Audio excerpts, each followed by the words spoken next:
No, you're welcome.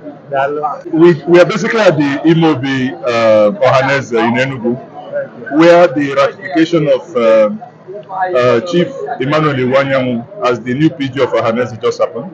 Yes. As one of the elders, as the Secretary General also made us know, something like this has never happened where you have the Vice, The Deputy President General and the President General die within almost the same time frame. Now, what has happened today? What do you think, regarding the emergence of Chief Iwuanyanwu? Is he going to put Ndiigbo in a new trajectory? I'm very happy today for several reasons. Look at how short the meeting lasted. Look at how unanimous the decisions were.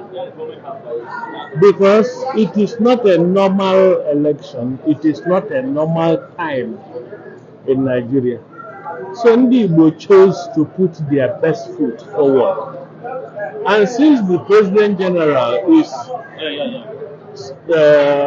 given to a state to hold the office for 4 years, the last one, Professor George Obiozo, may his soul rest in perfect peace, was there for barely 2.5 years, about 2.25 years. So Iwuanyanwu will have less than 2 years to do. It is good that Imo state people, in their wisdom, choose a person like Emmanuel Iwuanyanwu to complete this 1.5 years. Some people said they wanted a young person. I say he's one of the youngest. If you look at Adebanjo and Edwin Clark and Chief Iwuanyanwu and I were in the university together. We were colleagues in the university.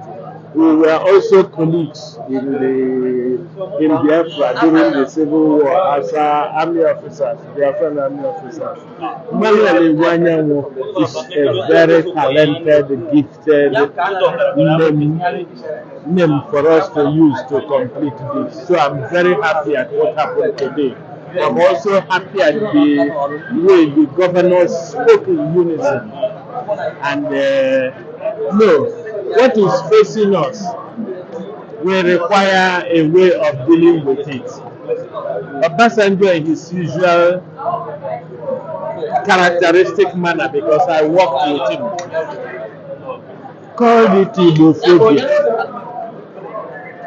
Had the courage to call it what it is. This new Ibophobia is surprising to us, and somebody has to deal with it, and we will deal with it.